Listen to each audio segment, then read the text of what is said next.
Hey there guys, how's it going? My name is Brandon. This is the Halo Halo Hikers YouTube channel. We will be doing another electric skateboard review video, and I'm working with a company called Maxfind. I've tested some of their boards in the past, and they always have something unique that they do, put their little special touch on the electric skateboard. And I'm curious to see what they did with this one. This particular one is from their Max 5 series. There is a Max 5 that's a single hub motor. There's a Max 5 Pro, which is this one, which is a double hub motor. And then there's a Maxfind Pro extended range, which has a longer battery on it. And I'm going to do a quick unboxing. We'll get it charged up and then we'll go for a ride and I'll let you know what I think about it. So enough talk, let's get right into it.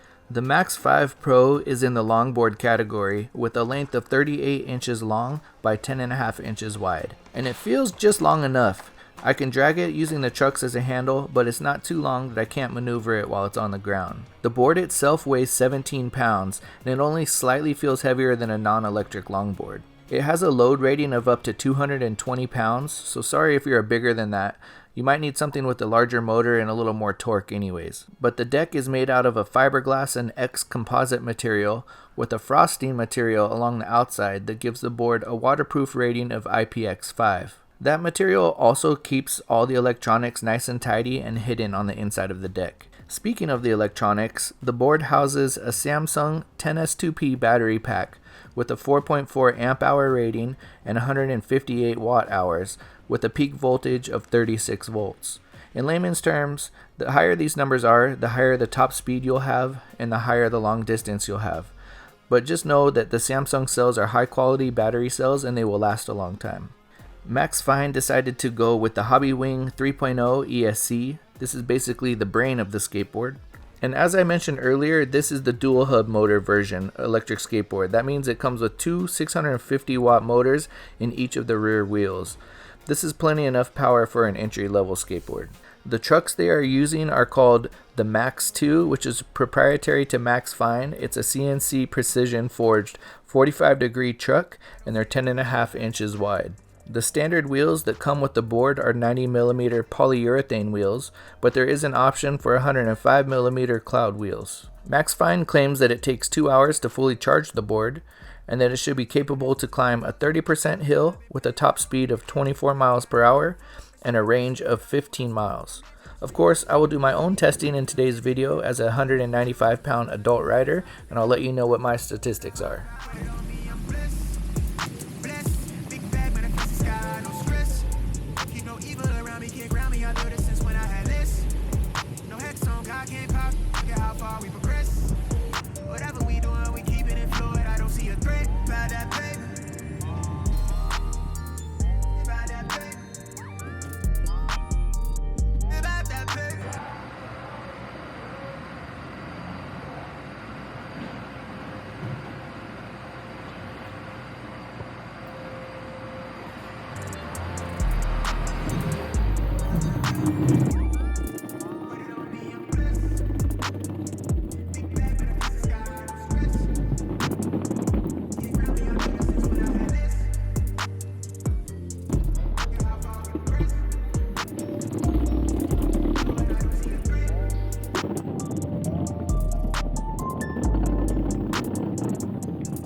Welcome back, ladies and gentlemen. We're back at the Halo Halo headquarters, aka my garage, and we're going to talk about that test ride. I had a ton of fun riding this board, and I'm not sure if you can hear the noise right now, but it's actually raining out there. So I barely cruised home just as I hit a little bit of sprinkling and a little bit of moisture out there. I got to test the IPX5 water resistance rating on this skateboard, and as you can see, I got some splash and some mud and went through some puddles and got some rain on it, and still functioning, is still riding well, so that is a good sign. Let's go ahead and talk about the ride. It was a ton of fun. I really like all electric skateboards. I haven't had one that I jumped on it and right away I was like, oh, this is horrible. I haven't actually rode a board in a while that had 90mm wheels on it. A lot of times we put larger, softer wheels on these electric skateboards, which is more comfortable, but then you lose that tactile feel and that control. So I kind of forgot what it feels like to ride on these smaller polyurethane wheels, and it was a ton of fun. And that being said, during this test run, I rode on everything: concrete, pavement, brick, cobblestone. I even went over train tracks as usual, as I do in all my testing, and this handled the train tracks. So these wheels are large enough to do most of the terrain that I would do on my daily commute to work or to the gym. And with that, Maxfind actually supplies cloud wheels on their website, which are larger, softer wheels. They just feel a little bit smoother when you're riding on the bumpier stuff. So that is an option. You can pay, I think it's about an extra $100 or so, and get that sent to you while you get this board, or you can order them separately. But it is cool that Maxfind has that as an option on their website. Now there are 4 modes, and for this test I rode the majority of it in mode 4, which is the pro mode. It's the most torquey and the fastest mode. On a entry-level board like this, I usually want to just go straight to pro mode, bump it up to 4 and go. But if you're a new rider, definitely start at 1 and work your way up until you get comfortable with the acceleration and the braking, and then work your way there. But for me, in this testing, I rode it all in mode 4. I am a 195-pound rider, and I did this test through town. There was plenty of stoplights. There was uphill, downhill. So my distance was just under 10 miles. I hit 9.5 miles with a top speed of 23.2 miles per hour. So that is definitely respectable for an entry-level board. Right now, you can get this on sale on the Maxfind website for right at $400. So I think for $400, getting 10 miles of range and 23 mile an hour top speed is status quo as far as the entry-level skateboards. The remote, there's not really much to talk about there. It's just your standard eskate remote. I had no issues with it. There's 4 modes, a acceleration and a brake, and it felt fine in my hand ergonomically. The grip tape and the deck itself is something sort of unique to Maxfind. They never put a completely flat board or normal grip tape on their boards. They usually do something a little more concave and then a little bit softer on the top. This one is like a plasticky feeling grip tape. It is adhesive that you can tear off and put a traditional grip tape on if you would like, but it's supposed to be softer on your skin. If you're carrying it, it's not going to tear your clothing.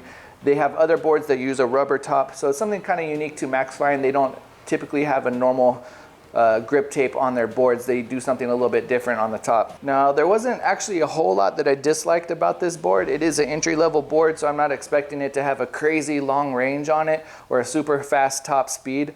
I just want it to get me from point A to point B. I want to have a good time, and I want to feel safe while I'm doing it, and I want it to look cool. So I think it checks all those boxes.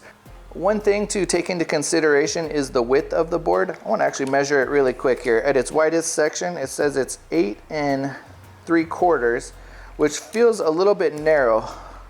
8 3/4, 8 1/2, 8 1/2. So towards the nose and the tail of the board, it actually narrows in slightly, and I feel like my feet had to find the sweet spot just to get my feet on there so that they're not hanging over the edge. But the way that it is concaved, it scoops up on both sides. You can see on the left and the right there. And your toe can kind of hook in that spot. But there was times where my heel was hanging over the back side of the board on the heel side, and I felt like I needed maybe just another 1/2 inch width on the board. But that's just me. I wear a size 10 shoe. It might not be an issue for you or the rider that you're considering purchasing this for. And like I said, that's a small nitpicky thing and personal preference. There's not much else to say about this board. It's just a pretty good entry-level e-skate. If you're considering it, don't think twice, just pull the trigger. As usual, I'll have links in the description below, discount codes, all that good stuff. And I appreciate you guys for watching the video. Consider subscribing. I post e-skate videos and content like this of just cool outdoor fun activities all the time. Hit a thumbs up if you found this video useful. Consider subscribing. And as usual, I'll remind you to get outside, stay hydrated, and keep on moving.